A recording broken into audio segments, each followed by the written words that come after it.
सोचिए, एक बिल्कुल आम सा दिन। एक कार्गो जहाज समुंदर की गहराइयों में अपना सफर शुरू करता है, पर कुछ ही देर बाद शांत समंदर का रंग बदलने लगता है और शुरू होती है एक ऐसी खौफनाक घटना जो कोई अपने सपने में भी नहीं सोचेगा। एक ऐसी घटना जहां समुंदरी लुटेरों ने सबकी जान को बंधक बना लिया। ये एक ऐसी सच्ची कहानी है जहां एक कैप्टन अपनी पूरी टीम को बचाने के लिए दुश्मनी, डर और मौत के बिल्कुल सामने खड़ा होता है।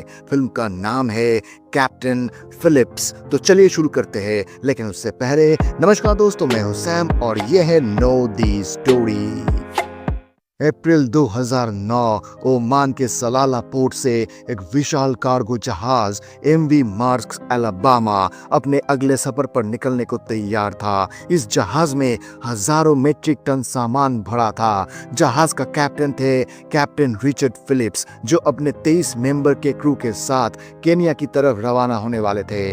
दूसरी तरफ इसी वक्त सोमालिया के गरीब और अशांत इलाके में कुछ लोग समुद्री जहाजों को लूटने की तैयारी कर रहे थे। उनका लक्ष्य होता था बड़े कार्गो जहाज, जिसे वो बंधक बनाकर पैसा वसूल कर सके। इन ही बेचैन हालातों में एक सोमाली लुटेरा मूज अपने 3 साथियों के साथ नए मिशन पर निकलने वाला था। 28 मार्च 2009 को कैप्टन फिलिप्स अपने घर से एयरपोर्ट के लिए निकले। उनकी पत्नी एंड्रिया उन्हें अलविदा कहती है। कैप्टन फिलिप्स जानते थे कि उनका रूट अफ्रीका के उस हिस्से से गुजरेगा जहां लूटपाट आम थी। इसी वजह से उनके मन में एक हल्का सा डर भी था। जहाज जब सलाला पोर्ट पहुंचा तो माल भराई शुरू हो गई। सब काम पूरा होते ही जहाज इंडियन ओशन की तरफ चल पड़ा। कैप्टन फिलिप्स ने क्रू को तुरंत सिक्योरिटी ड्रिल शुरू करने का ऑर्डर दिए। वो किसी को परेशान नहीं करना चाहते थे, इसलिए उन्होंने एक्चुअल थ्रेट का जिक्र नहीं किया, पर उनका अंदरूनी एहसास कह रहा था कि कुछ ठीक नहीं है। ड्रिल के बाद कैप्टन रेडर चेक कर रहे होते हैं, तभी उन्हें 2 छोटे फास्ट मूविंग बोट्स सीधा उनके जहाज की तरफ आते दिखे। वो तुरंत फर्स्ट ऑफिसर शेन मार्फी को बुलाकर इमरजेंसी कम्युनिकेशन ट्राई करने को कहते हैं, पर यूएस मैरीटाइम से कांटेक्ट नहीं हो पाता। सिग्नल बहुत वीक था। फिर captain UK maritime trade operations को कॉल करते हैं, जहां उन्हें कहा जाता है कि शायद वो फिशिंग बोट्स हो, पर कैप्टन फिलिप्स का तजुर्बा कुछ और ही कह रहा था। उन्हें पता था ये लोग मछुआरे तो नहीं हो सकते। दोनों स्पीड बोट्स अब सिर्फ कुछ मीलों दूर है। कैप्टन एक प्लान बनाते हैं। वो जानबूझ के एक झूठा रेडियो मैसेज ब्रॉडकास्ट करते हैं, जिसमें वो दिखाते हैं कि जहाज में 30 आर्म्ड गार्ड्स है और मिलिट्री सपोर्ट सिर्फ कुछ ही मिनट्स की दूरी पर है। इसका असर होता है। मूज के ग्रुप में से एक बोट डरकर लौट जाती है, लेकिन मूज का ग्रुप थमा नहीं। वो और तेज गति से उस जहाज का पीछा करता रहा। कैप्टन तुरंत चीफ इंजीनियर माइक पेरी को इंजन स्पीड बढ़ाने और जहाज को लेफ्ट में ले जाने को कहता है। इससे काफी ऊंची लहरें उठती है और लुटेरे के बोट्स हिलने लगती है। एक बोट बिल्कुल कंट्रोल खोकर टूट जाती है। फिर भी मूज का ग्रुप पीछा नहीं छोड़ता। रात भर टेंशन बनी रहती। क्रू एक रूम में इमरजेंसी मीटिंग करता है। कुछ लोग गुस्से में कहते हैं, हम वापस पोर्ट क्यों नहीं लौट रहे, पर कैप्टन फिलिप्स जानते थे कि किनारे पर और भी ज्यादा लुटेरे घूम रहे होंगे। उनका डिसीजन सीधा और साफ था, हम भागेंगे नहीं, हम लड़कर बचेंगे। अगले दिन दोपहर तक सब शांत लग रहा था, पर अचानक रेडर पर वही ग्रुप फिर से दिखाई देता है। इस बार उनके पास बैकअप इंजन और हथियार भी थे। कैप्टन फिर इमरजेंसी कॉल करते हैं। इस बार यूएस मैरीटाइम से कनेक्शन मिल जाता है। वो पूरी सिचुएशन रिपोर्ट करते हैं और मिलिट्री को अलर्ट किया जाता है। कैप्टन अलार्म बजा देते हैं। क्रू सेफ पोजीशन में जाने को बोला जाता है। इंजीनियर रूम को लॉक करने का ऑर्डर दिया जाता है और सीक्रेट पासवर्ड किसी को नहीं बताना था। वाटर पंप जेट्स चलाए जाते हैं, पर मूज और उनके 3 साथी इन सब को पार करके जहाज पर चढ़ ही जाते हैं। कैप्टन फिलिप्स बहादुरी से उनके सामने खड़े होते हैं। मूज घूमकर देखता है और कहता है, I am the captain now. Crew engine room में छुप चुका होता है, जिसे लुटेरे नहीं ढूंढ पा रहे थे। गुस्से में मूज और उसके लोग कैप्टन और कुछ क्रू मेंबर्स को बंधक बना लेते हैं। मूज जानता था ये लूट नहीं थी, ये एक पूरा डील होगा। मूज जोर से चिल्लाता है, money money, where is the money, हमको बस बस पैसा चाहिए। कैप्टन जानबूझकर उन्हें भटकाने की कोशिश करता है, पर मूज एकदम तेज दिमाग का आदमी होता है। वो हर जगह चेक करना चाहता है। कैप्टन फिर भी शांत आवाज में बोलता है, इंजन गर्म है, नीचे जाना सेफ नहीं है। लेकिन मूज नहीं मानता।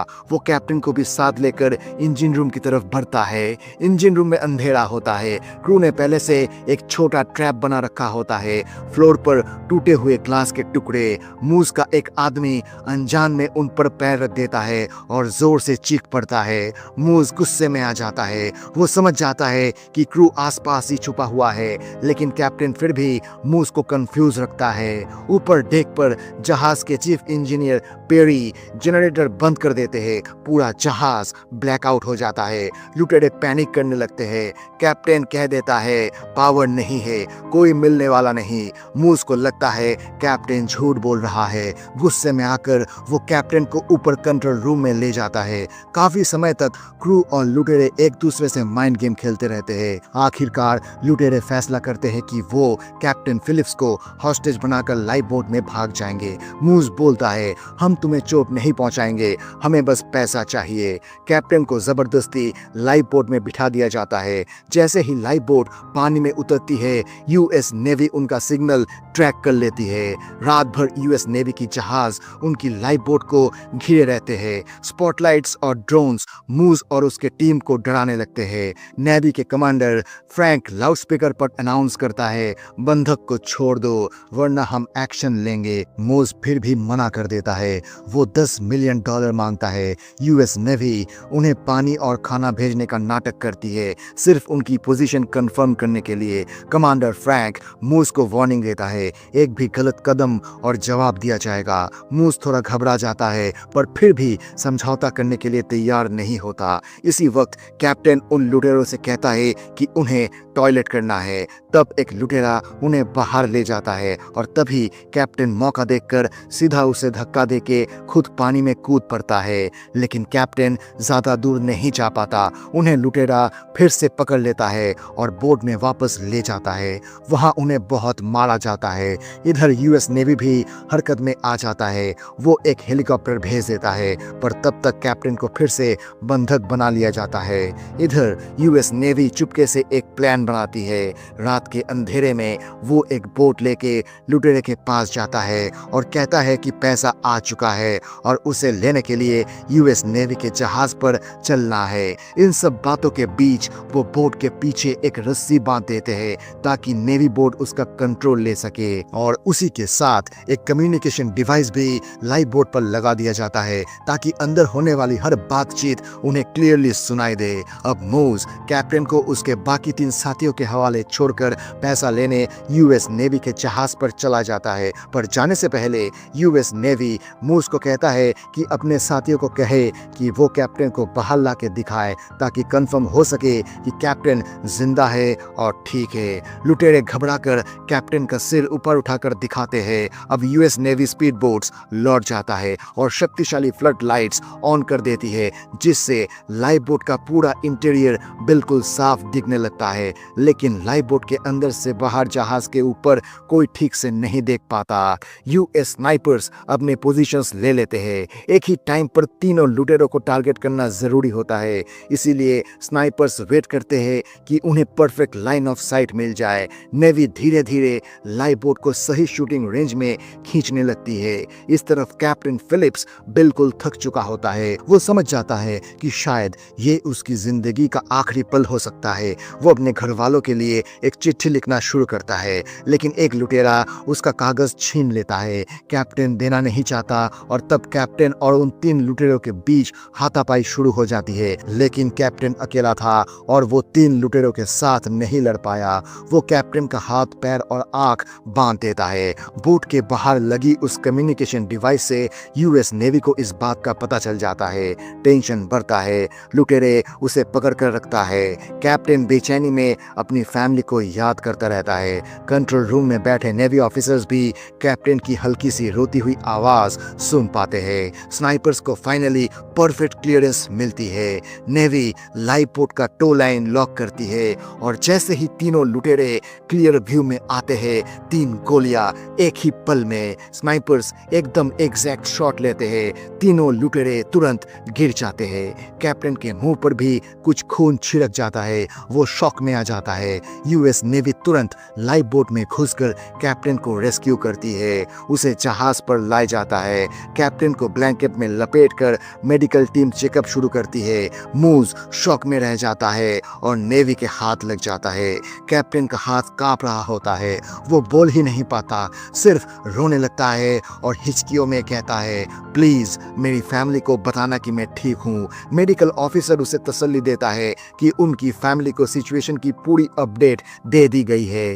कैप्टन धीरे धीरे संभालता है। दिन भर शॉक में रहने के बाद उसे रेस्ट दिया जाता है। कुछ ही दिनों में कैप्टन फिलिप्स हॉस्पिटल से डिस्चार्ज हो जाता है। महीनों बाद वो अपने घर लौटता है और अपने परिवार से मिलता है। 3 महीने की रिकवरी के बाद अगले साल कैप्टन दोबारा समंदर पर ड्यूटी पर वापस चला जाता है। मूस को यूएस लॉ के तहत कोर्ट में पेश किया जाता है और उसे 33 साल की सजा सुनाई जाती है और यहीं पे ये कहानी खत्म होती है। तो दोस्तों, अगर आपको ये कहानी पसंद आई हो तो वीडियो को लाइक करें, अपने दोस्तों के साथ शेयर करें और ऐसे ही और मूवी एक्सप्लेनेशंस के लिए हमारे channel know the story Hindi को सब्सक्राइब करना ना भूलें। आपका एक सब्सक्राइब हमें और कहानियां सुनाने के लिए प्रेरित करता है। मिलते हैं अगले वीडियो में एक और दिल छू लेने वाली कहानी के साथ। तब तक के लिए अपना ख्याल रखिए। धन्यवाद।